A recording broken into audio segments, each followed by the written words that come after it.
Madame, Messieurs, merci de nous recevoir dans le cadre de votre émission L'invité de la RTVC.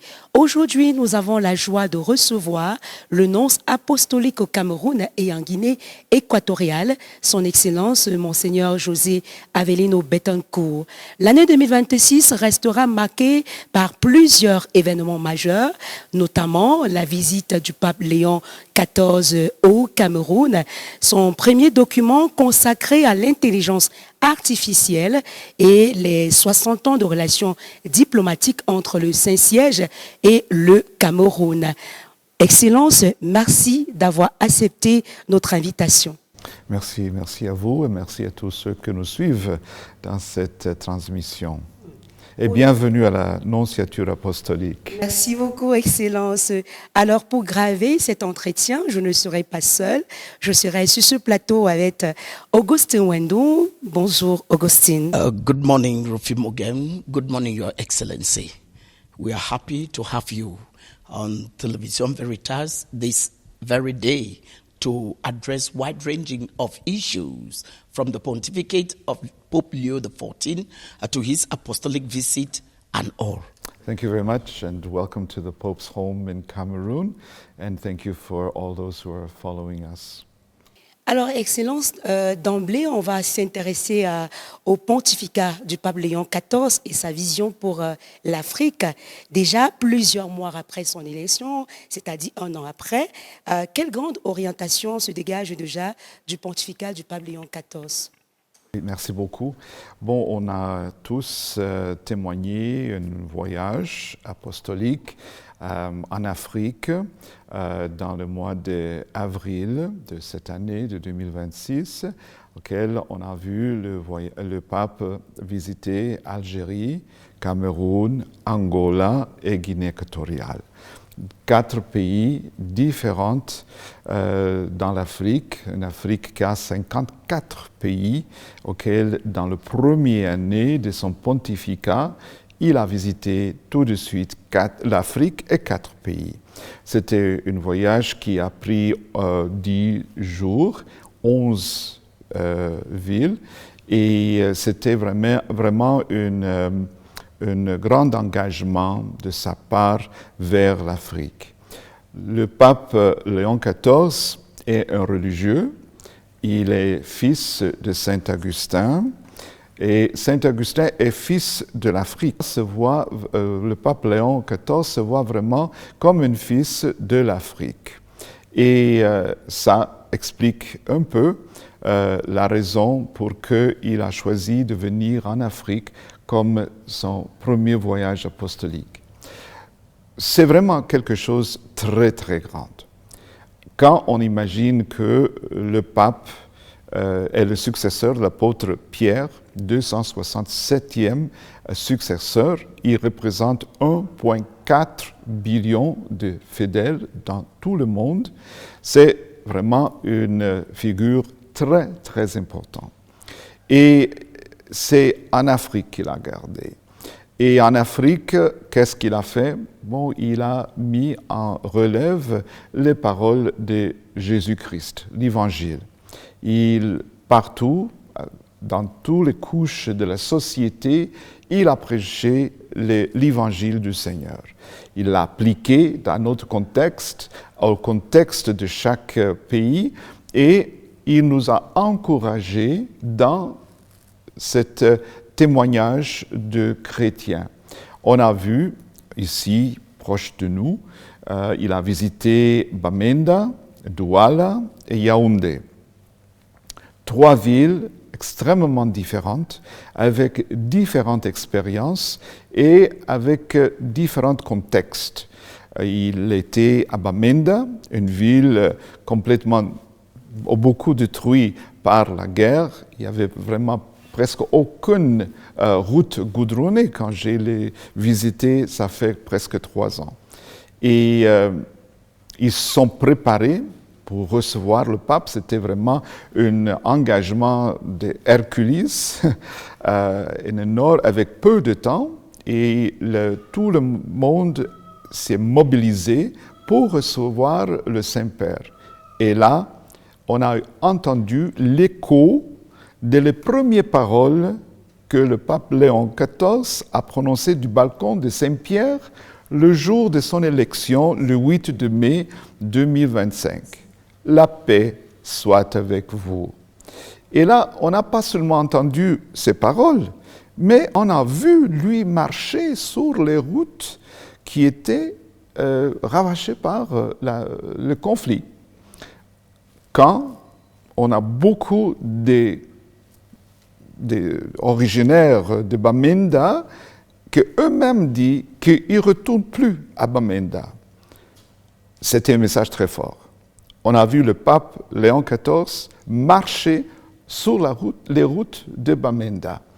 Ça, c'est pas seulement des paroles, ça, c'est vraiment des actes concrets qui nous parlent pour nous dire la paix est possible et il faut qu'on se mette en marche vers la paix.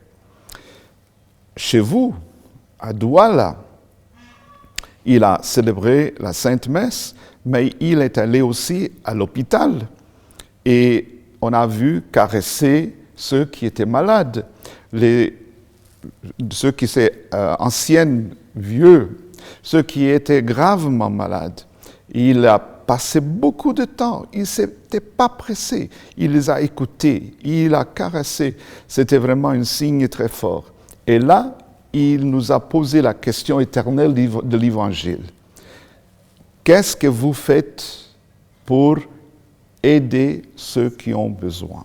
C'était inspiré de l'Évangile. Et voilà. Et c'était vraiment actualisé à nos temps et à chacun de nous, à vous et à moi. Qu'est-ce qu'on fait pour aider les autres? C'était inspiré de la multiplication de poissons et de pain.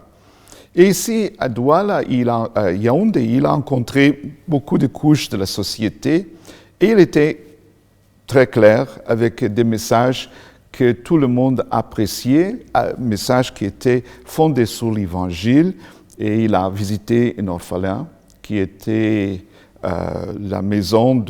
qui est la maison des chrétiens, des musulmans, des protestants, qui sont accueillis par les sœurs, Fils de Marie de Yaoundé. Et il a célébré la messe, il a rencontré toutes les couches de la société et institutions, Université Lukac, aussi, c'est clair, le chef d'État. Alors je crois que c'était une visite de 3 jours, très intense, qui a touché beaucoup de secteurs de la société et de notre contexte, et qui en chaque moment, il a pu transmettre un message d'espoir et d'encouragement.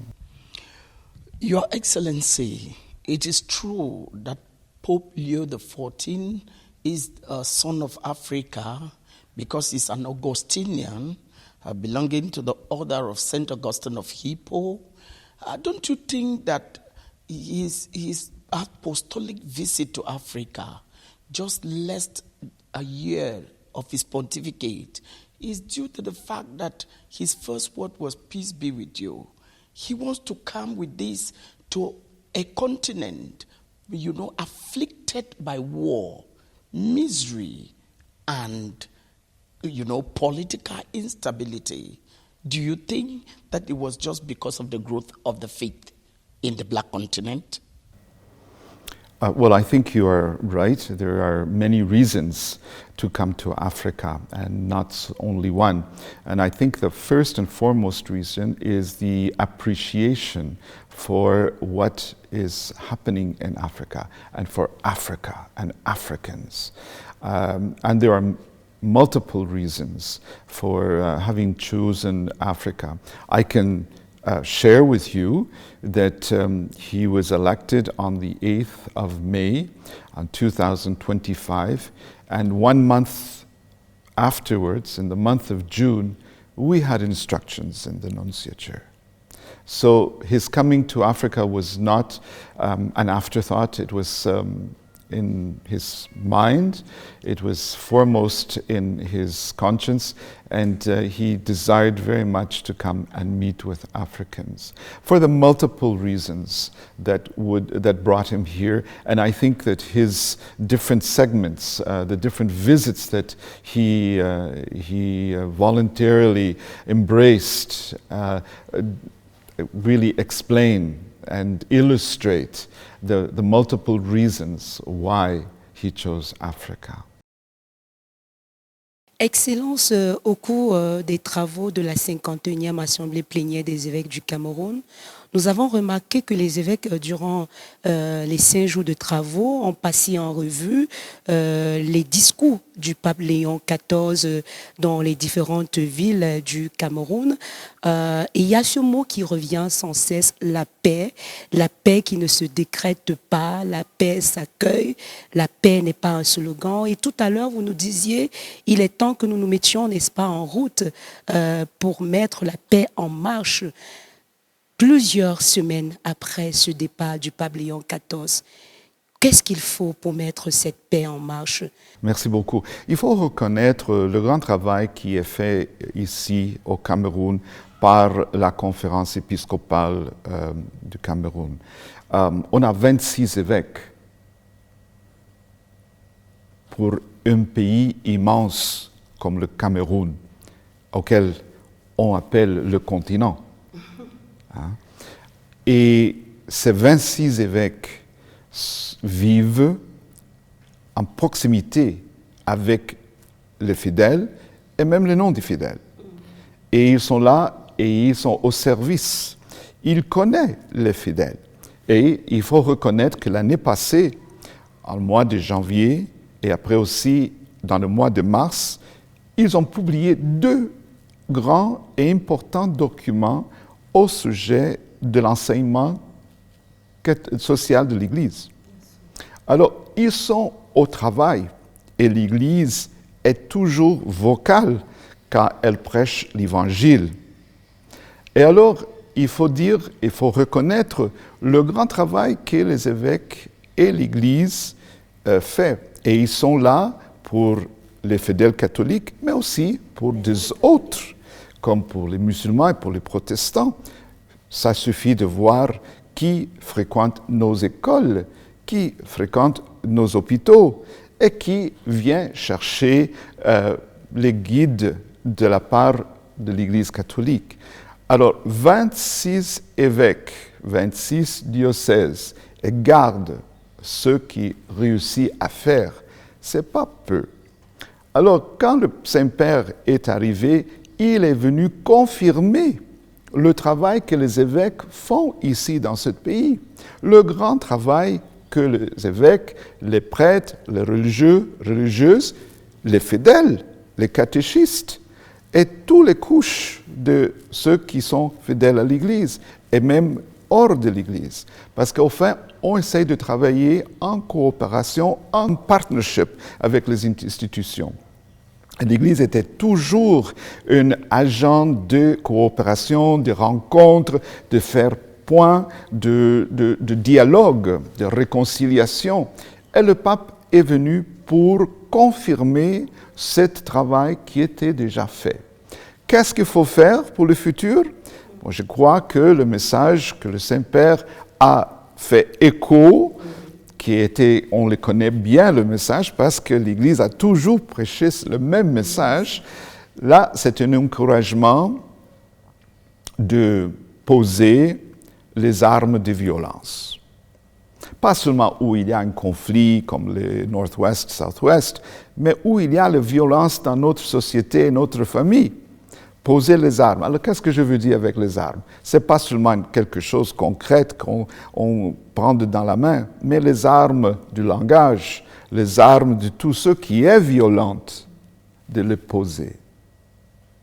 Et après, ensemble, créer les conditions pour que les jeunes peuvent trouver leur place dans la société, dans le travail, pour leur donner un choix pour changer leur mode de vie, particulièrement ceux qui vivent dans des places où il y a la violence. Il faut que nous, comme société, on leur donne le choix et les opportunités pour qu'ils peuvent choisir autrement que la violence. Et ça, c'est les institutions, c'est les fidèles, c'est les familles. Your Excellency, before the Pope apostolic visit to Cameroon, it demands you as the representative of the Holy See, of course as a diplomat, to pull all it takes to have the Holy Father come. And for the Holy Father to come, it needs an invitation from the National Episcopal Conference. It needs an invitation from the state of Cameroon. And all of this was done. When the Pope, while in Bamenda, threw 7 doves and declared that peace is now, it's not tomorrow, it's not for the future. What do you think? Because there can never be peace without justice. What do you think the powers that be would do with the church together in order to put in place that enabling environment so for this peace that the Pope cherished so much for this country? It is a complex question, but it is a question that can be confronted and needs to be confronted. I believe that the Holy Father's urge to work for peace can start now. And when I mentioned that we have to put down the arms of violence, be it in the speech, be it in physical arms, that is a first step. We have to put down everything that is violent. And that will permit us to look at each other, to talk with each other, to dialogue with each other, to understand each other and each other's expectations and how we can meet them. And that will begin a process of hope that things will move ahead. I think that we have to be realistic. Things do not happen overnight. It is a process.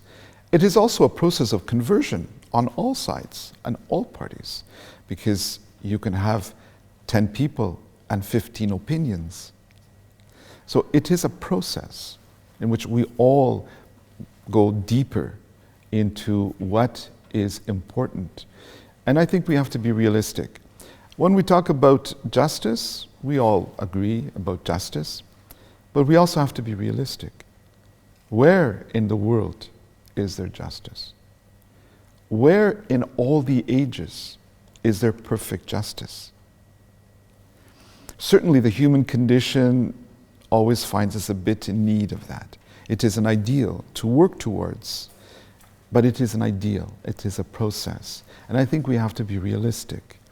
The important thing is that we can live with some peace so that we can start beginning to form our lives, especially in places in the northwest, southwest, or where there's Boko Haram, or where there are displaced people, that they can have a chance. And we can work into the future, into perfecting this justice that we so much desire and which exists in its perfection in the kingdom of God. Excellence, avant de passer au prochain point de cet entretien, pour clore ce chapitre sur la visite du pape Léon XIV au Cameroun, avez-vous un message à passer aux Camerounais? Oui, merci beaucoup. Bon, vraiment, quand je suis arrivé au Cameroun, ça fait vraiment 2 ans et demi. Je suis arrivé physiquement au Cameroun dans le mois de novembre de 2023. Et dans cette période ici, j'ai pu visiter toutes les régions du Cameroun. J'avais fait la décision, et c'est toujours plus vif dans mon esprit, d'embrasser le Cameroun, les Camerounais, et aimer les Camerounais. Ce n'est pas un boulot, c'est une vocation de service. Et ensemble, j'espère qu'on peut travailler pour ces idéaux qu'on espère, parce que c'est possible et le Cameroun le mérite. Alors, à présent, parlons de cette relation diplomatique entre le Saint-Siège et le Cameroun. Cette année 2026 marque le 60e anniversaire. Que représente cet anniversaire, Excellence, et quels sont les principaux acquis de cette coopération pour le peuple camerounais? Merci beaucoup. 60e anniversaire de relations diplomatiques entre le Saint-Siège et le Cameroun, c'est quand même une histoire, un moment important dans notre histoire.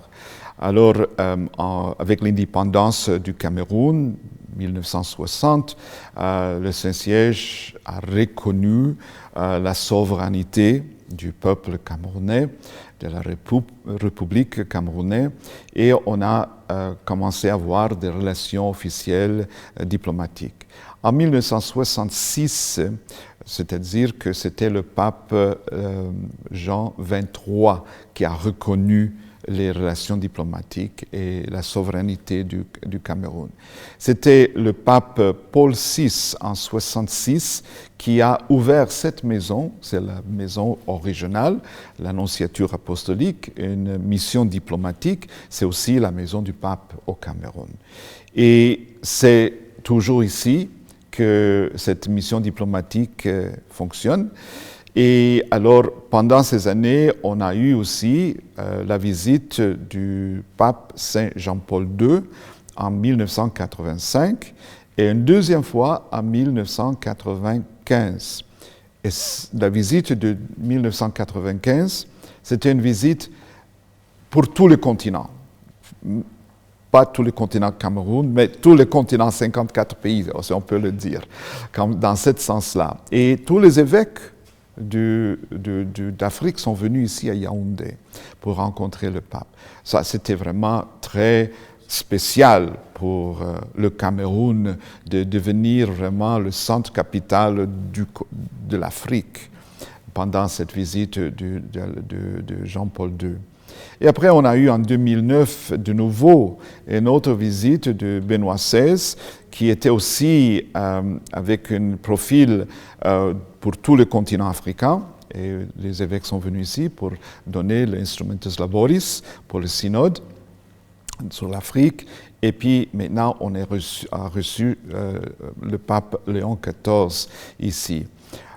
On a eu dans cette mission diplomatique des présidents qui sont venus ici, pas seulement du Cameroun, mais d'autres pays aussi, qui sont venus dans cette mission diplomatique.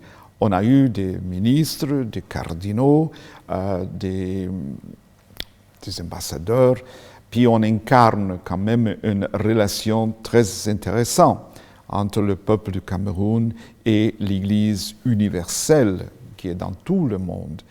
Et alors, je crois que notre relation a beaucoup grandi et s'est approfondie. Je pense qu'une des marques de cette relation, c'est l'accord de cadre qui a été signé ici il y a déjà 11 ans, où on se mit en accord qu'on sommes des partners, qu'on coopère avec eux et les autres, l'État du Cameroun, le Saint-Siège, dans le secteur de l'éducation, dans le secteur de la santé. Et maintenant, on sommes quand même en train de revoir, après 10 ans de cet accord, et comment on peut l'améliorer.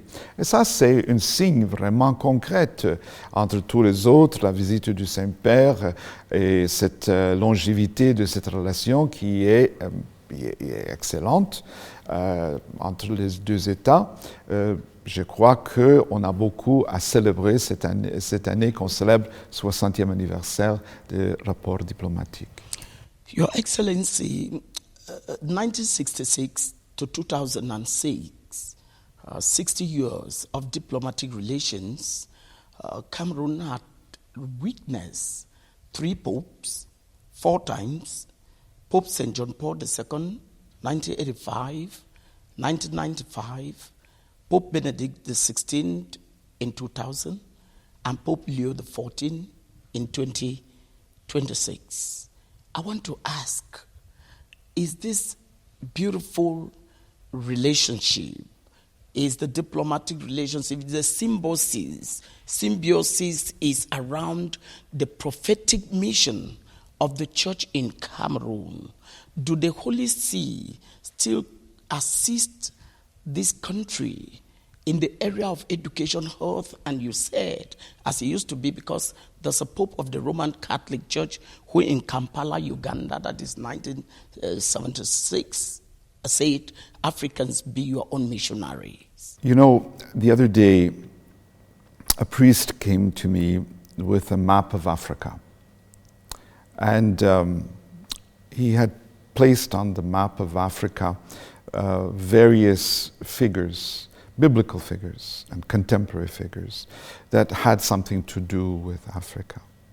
And when we look at the history of the Christian church, the Christian faith, we see that, you know, if we want to go back to Moses, well, he had an important role in Africa. If we want to see the Holy Family, they had an important role in Africa. Jesus, Mary, and Joseph were in Africa. If we want to look at the early church, we see at least 3 popes that were African. Amongst them, Pope Victor, who is a martyr, Pope Gelasius, they were here. They were from here, from this continent. And if we want to go further into the early church, we will find so many fathers of the universal church who were African. Tertullius, Augustine, Cyprius, so many. So it's important that we know our history. It is important that we recall who we are, and we do not limit ourselves to provincial interpretations when we have a universal patrimony to draw from. So our vision must be long and wide, and the church is ours. If the popes have been telling us to take hold, they were telling us to take hold of what truly is ours, the Christian religion, the Christian tradition. So I would encourage to look at things more carefully. Do you know that the first sub-Saharan bishop was in the first half of the 1500s? The son of the king of the Congo. Do you know that the first ambassador to Europe was in the 1500s? And he went to Europe, and he went specifically to the Pope. And after a 4-year travel, he arrived rather ill and could not move from his bed. And it was the Pope that went to meet him at his bed to greet this emissary of Africa. We're talking of the 1500s. He died. He is buried in the church of Santa Maria Maggiore in Rome. And his bust is there to commemorate the first African ambassador to Europe and to the Holy See. We have much to appreciate in our history, and our church is truly ours. Alors, Excellence, pour renforcer donc cette relation, cette coopération entre le Cameroun et le Saint-Siège à l'avenir, quels sont les nouveaux horizons qui s'ouvrent devant vous? Nous sommes ici pour servir les Camerounais. C'est les Camerounais qui doivent prendre en main leur futur. Nous, comme Église, on accompagne le peuple. On sommes dans la même route. Le futur, c'est le Cameroun qui doit décider c'est quoi le Cameroun. Et la solution ne vient pas de l'ailleurs. La solution vient de l'intérieur. Et on vous invite de se lever et de faire la route, marcher. On vous promet de vous accompagner. On sommes en solidarité. On vous encourage. On vous aide, comme on a toujours fait. nous sommes avec vous. Alors, le pape Léon XIV et l'intelligence artificielle nous intéressent aussi dans cet entretien avec vous, Excellence. On se souvient que le 25 mai dernier, il a publié un document intitulé Magnificat Humanitas, en français, l'humanité magnifique. Et on peut vous demander, Excellence, pourquoi le Saint-Père a-t-il choisi l'intelligence artificielle comme sujet de son premier grand document? Merci beaucoup. Magnificat Humanitas, la première cyclique du Saint-Père, n'est pas seulement au sujet de l'intelligence artificielle. Et lui-même l'a dit. C'était la première fois qu'on a vu un pape présenter sa propre encyclique, qui veut dire lettre à tous ceux qui veulent l'entendre. C'est vraiment une encyclique au sujet des enseignements sociaux de l'Église. Il l'a dit. Et ses racines sont avec le pape Léon XIII, son prédécesseur, qui a écrit une encyclique en pleine révolution industrielle, les changements sociaux qui bouleversaient les familles, les structures sociales. Et c'était vraiment la première lettre de Léon XIV, était, on peut dire, révolutionnaire, parce que ça prenait les enseignements de l'Évangile et les appliquait concrètement à la société actuelle de l'époque. On peut dire que l'encyclique du pape Léon XIV, c'est aussi révolutionnaire. Dans une époque d'autres révolutions qui menacent certains aspects de la dignité humaine.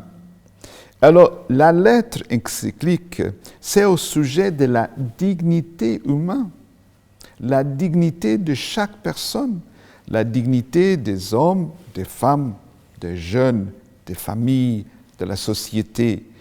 Et là, c'est vraiment la originalité de cette lettre qui, j'ai entendu beaucoup de commentaires à ce sujet, et soit des croyants comme des non-croyants, des experts, des scientifiques, et vraiment, ils trouvent qu'avec l'Église, vraiment, c'est la seule voix qui parle au sujet des questions morales et éthiques qui sont concrètes et peut nous affecter dans une façon vraiment importante. Alors, ce que le pape veut, c'est souhaiter que les inventions qui sont faites au service de l'humanité et pas mettre l'humanité au service des inventions qui ont comme but des profits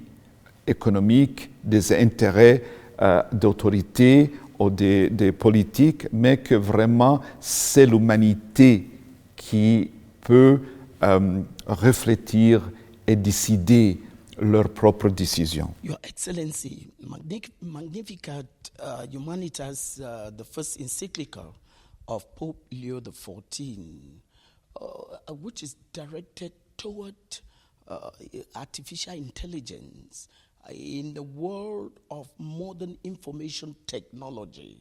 What is actually detrimental to the dignity of the human person that will cut the attention of the Holy Father to put in place a whole encyclical about artificial intelligence, because you are addressing humanity across the world? Can we know what is actually detrimental?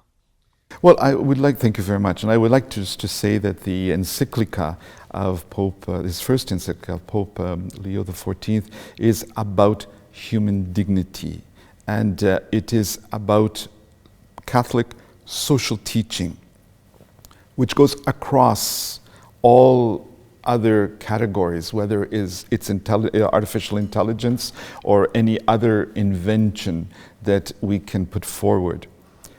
I would just like to take the example in the last 20 years, I would say, of the mobile phone that we use in our pockets, and how it has become indispensable. We have literally a library and at our disposal.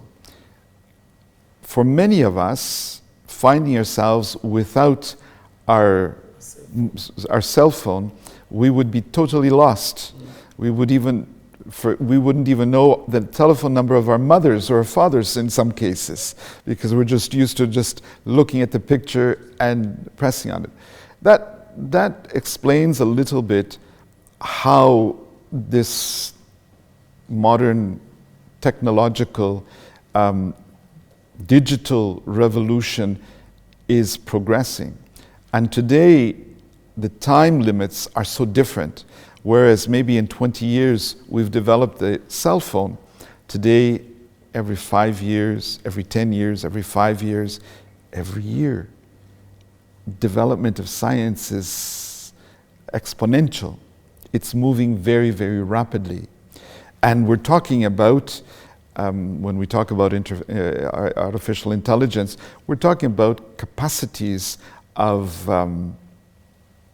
designing war plans, capacities of designing biological approaches, capacities. I mean, there is just no limit.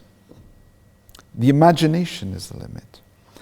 And so nobody's against development. Development can be good and should be good if it is at the service of sound moral principles that serves humanity and that does not make humanity at the service of the inventions. And this is very much at the center of this social teaching on human dignity that Pope Leo XIV desired to put out to us. L'humanité au service des inventions et non les inventions au service de l'humanité. Quel risque le Saint-Père identifie-t-il clairement dans ce document, Excellence? C'est comme vous dites que les inventions doivent être au service de la dignité humaine. Hein. Et comme j'ai dit, les possibilités de les inventions, il n'y a pas de limite. L'imagination n'a pas de limite. Ça peut être même spatial, ça peut être biologique, ça peut être conflictuel, ça peut être économique, ça peut être politique. Il n'y a pas de limite comment on peut utiliser cette nouvelle technologie. Alors, ce que le Saint-Père veut, c'est une réflexion, que nous, on reflète sur les potentialités de ces instruments et comment ils viennent utiliser et qu'ils soient utilisés au bénéfice de tous et pas seulement d'un groupe privilégié, loin et par exemple de nous, et par exemple que l'Afrique aille une voix à table à ce sujet aussi. Pas un groupe privilégié, vous dites. Qui est loin de nous qui ne nous connaît même pas. Et est-ce que dans l'intelligence artificielle peut-elle devenir un outil d'évangélisation, Excellence? Vous pensez? Vous voyez, il y a beaucoup d'instruments pour projeter le message de Jésus-Christ. Et tout qui peut être positif est bienvenu. Partout dans le monde, on parle d'êtres humains. Et les êtres humains en Afrique, c'est comme les êtres humains en Europe, en Asie, en Amérique. On sommes des personnes humaines. Et on a des besoins humains. Et l'Église est humaine. Et elle est là en présence réelle avec la communauté humaine. Alors oui, maintenant on a des voitures, on a des téléphones, on a des choses très très avancées. Dès que ça peut être au service de la dignité humaine, c'est une chose bonne. Mais quand ça commence à être détourné et nous commence à faire la guerre ou les conflits ou créer des conditions auxquelles la vie devient difficile ou n'est pas même morale, là, il faut se demander, est-ce que ça, c'est la bonne route? Your Excellency, you are a pastor par excellence.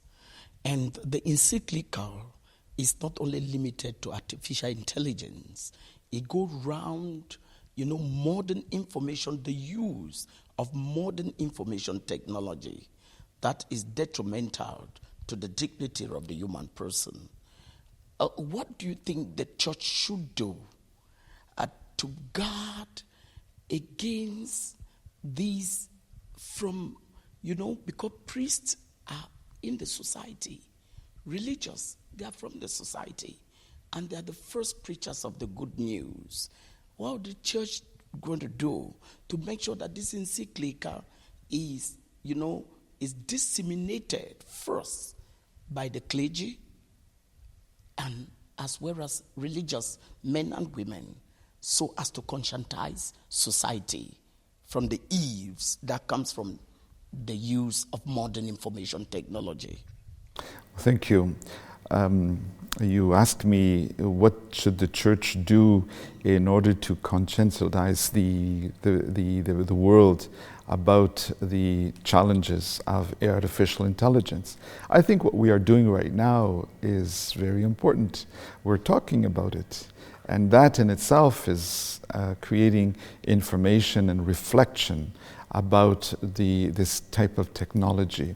So I think that the Holy Father, in wanting to present this encyclica himself, gave maximum importance that a reflection takes place in today's world and today's society. I think the more we talk about it, the more we promulgate this encyclica, I think this will contribute to this reflection and this discourse and this dialogue. And really, when we say the church can be many people and can be nobody. The church, in fact, is you and I. And so we are invited to reflect on it. And in as much as we reflect on it and we speak about it, we encourage others to do the same. And that is something very good.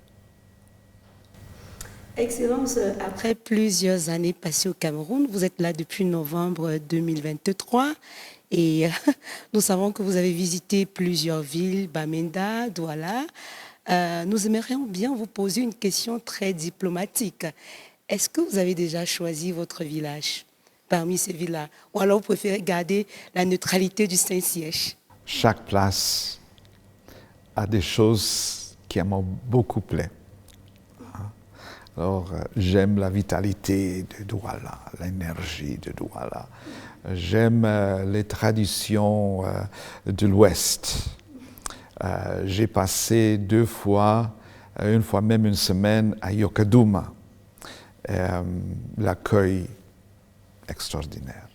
J'aime le grand ciel du Grand Nord, plein d'étoiles. J'ai passé Noël là. J'aime la mer. J'aime les montagnes, j'aime la forêt, j'aime les fruits camerounais, j'aime les plats, les mets camerounais, j'aime les chants. Et je me trouve très chez moi. Your Excellency, in fact, the question of my colleague had provoked me to come in. If we want to analyze, you are the apostolic nuncio who in less than 2 years worked tirelessly to see an apostolic visit of a Holy Father, less than a year of his pontificate. You are an apostolic nuncio who in less than 2 years, in 2 years, you have widely visited regions, towns, and cities of Cameroon.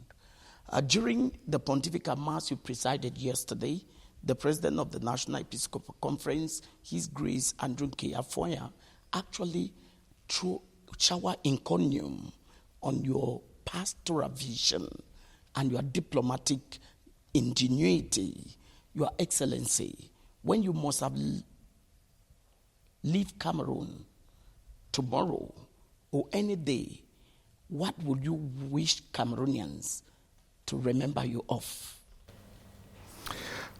I've never given that much thought, but I would like to say that I love what I do.